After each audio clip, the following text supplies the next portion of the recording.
It's Laura Eubanks of Design for Serenity with your succulent tip of the day, and this is day 5 in Pasadena.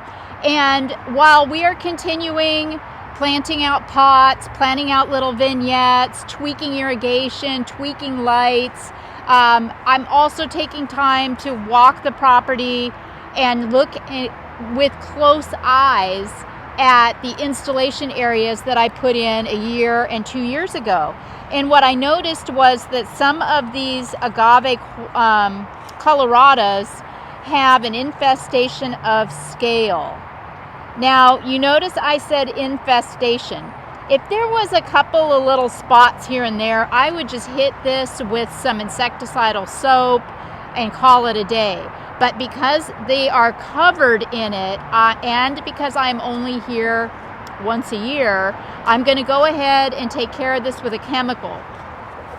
Make sure when you're applying, if you choose to apply chemical, that you pick a day where there is no wind or breeze, that you glove up, mask up, and choose your product carefully. I like Ortho Home Defense. This kills pretty much everything. It's about the most environmentally unfriendly thing in the world, which is why I will only use it specifically on a specific problem. But I know that it's going to work.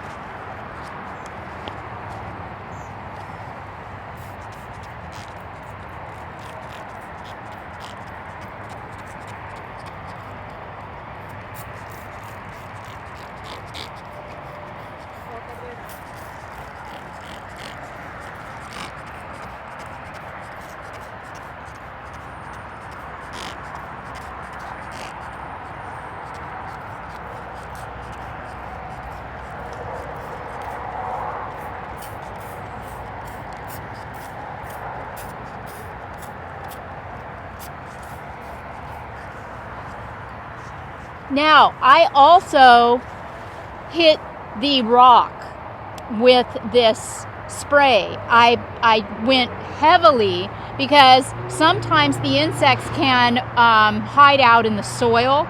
So you want to make sure that you try to saturate the soil as well. I will come out tomorrow and all of these little scales will probably be dead. And if I want, I could just wipe them off, which I probably will.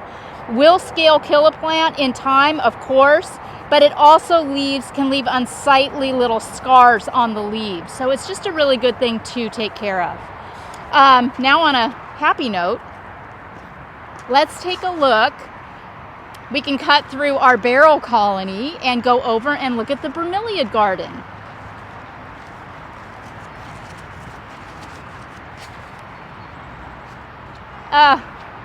So pretty. My design assistant, Terry, put this together yesterday. She brought in soil. We have some feather rock. This is a really neat choice that we got at KRC Rock. It's sharp, so you have to handle it wearing gloves, but it's really, really lightweight. So if you're not interested in really heavy boulders, feather rock can be the way to go. It also is kind of volcanic in nature and looks real tropical. So our client is from Australia, as I've said before, and she likes to do her daily walkabouts in her garden. And when I came in to consult with her on this phase, I just felt so strongly this deeply shady area would be perfect to celebrate bromeliads. So Waterwise Botanicals has a spectacular selection of bromeliads that are suitable for planting in the ground. This area here will get spray irrigation too, so we'll be able to keep those cups nice and wet. We also added some Sansevieria, otherwise known as mother-in-law's tongue or snake plant. And we've got some mangaves and some purple Tradescantia, which will spill out and be so gorgeous. And I'm just going to have her gardener come back through here and mulch this installation. Rock doesn't really seem appropriate under this heavy canopy of trees. I think the mulching will be just fine. So it was either day 2 or day 3 here when I was doing maintenance in this first installation bed that I identified a little bit of aloe mite in this beautiful tree aloe. So I had my client run to the Home Depot and get some tree and shrub. This is a systemic, and you're going to want to follow package directions. Active ingredients are imidacloprid and clothianidin, and this is another one that's not friendly, but it's unfortunate we don't have any means of controlling or eradicating aloe mite naturally. There's no beneficial or natural predator that we've discovered that can take care of this pest.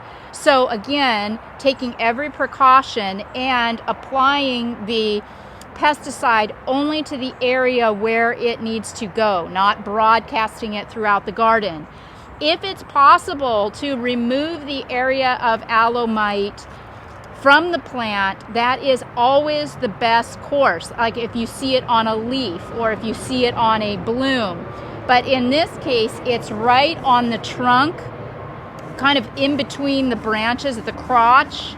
So I'm not going to remove it because I would literally be taking off an entire section of this plant, which would look really bad. So I'm going to attempt to treat without removal, and then I'll check it again next time I'm here.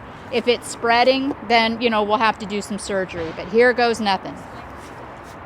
Oh, yes, so I went ahead following package directions. I applied the systemic, and I added the appropriate amount of water, and now I'm going to apply it to saturate the plant and the soil beneath it.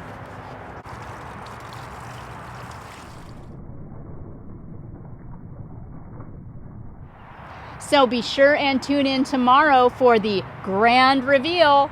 For today, this has been Laura Eubanks in Pasadena on day 5 with your succulent tip of the day.